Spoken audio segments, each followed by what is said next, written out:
Every day, 5 people die on Australian roads on average, some 1,600 people a year, at tremendous economic, social and human cost.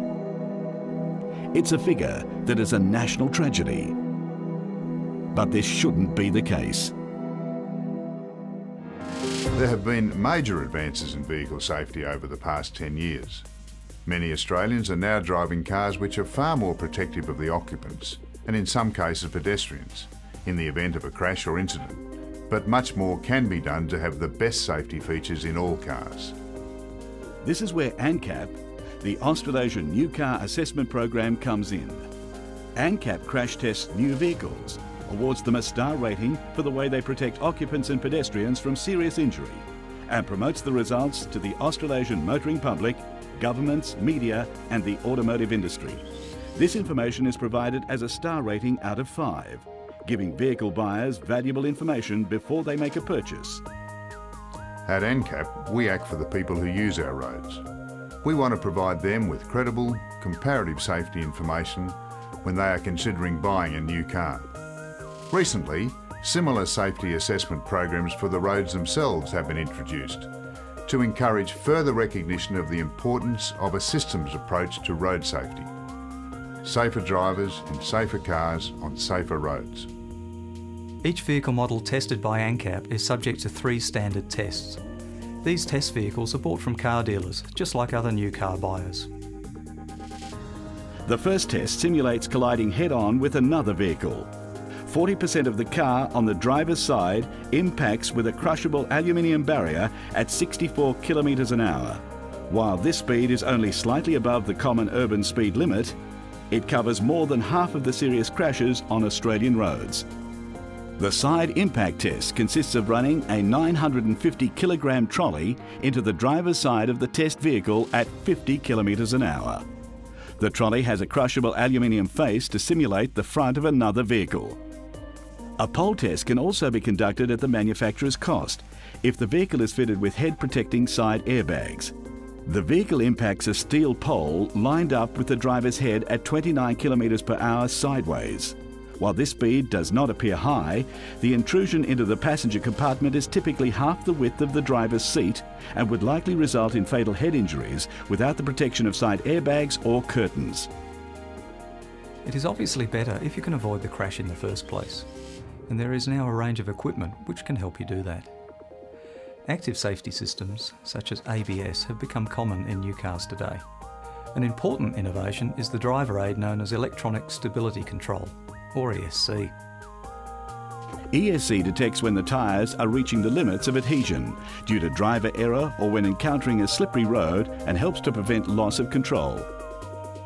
The system constantly compares the direction of the front wheels, where the driver wants the vehicle to go, with the actual direction the vehicle is going. If the two are not the same, ESC applies the brakes to individual wheels to assist in stabilising the vehicle. ESC may also reduce engine power to help in maintaining control. ESC assists in control of a vehicle on unexpectedly tight corners, in extreme avoidance manoeuvres, or on a slippery section of road where the vehicle may otherwise slide out of control and leave the road. However, crashes still happen, and a vehicle's passive safety features then come into play. The vehicle structure and seatbelt system provide crash protection, but a full set of airbags provides the best protection. Airbags significantly reduce the risk of serious or fatal injury in crashes. Frontal airbags generally deploy in frontal collisions, where the force of the impact is equivalent to hitting a solid object at a speed of about 25 kilometres an hour or more. Frontal airbags do their job in the first tenth of a second of a crash and deflate very quickly after this time. Side airbags have to trigger much more quickly than frontal airbags, as there is only the thickness of the door and side structure of the vehicle to determine if a crash is occurring. In the early days, this presented significant challenges to vehicle and airbag manufacturers. Head-protecting side airbags, such as curtains that deploy from the head lining and extend to cover the front and rear seat occupants, are particularly effective against collision with narrow objects like power poles and trees. They also provide protection against side impacts by large vehicles. One program which ANCAP is introducing into Australia is the Stars on Cars program. Under this program, cars with a 4 or 5-star ANCAP rating will have their safety rating label displayed in the showroom. This will provide important safety information to consumers when they are making that major purchasing decision, buying a car. ANCAP is a truly independent body charged with the responsibility of testing vehicles sold in Australia for their crashworthiness. The beauty of the ANCAP program is that it's an independent body. So customers can come into a showroom floor, see the rating on the windscreen and know that a 5-star rating is going to give them a safer car than a 4-star or a 3-star rating. ANCAP will continue to encourage consumers to buy cars with the best active and passive safety features. Car manufacturers who provide such features will be rewarded with more customers. ANCAP's contribution to saving lives on our roads is invaluable and is an integral element in achieving our ultimate goal: safer drivers in safer cars on safer roads.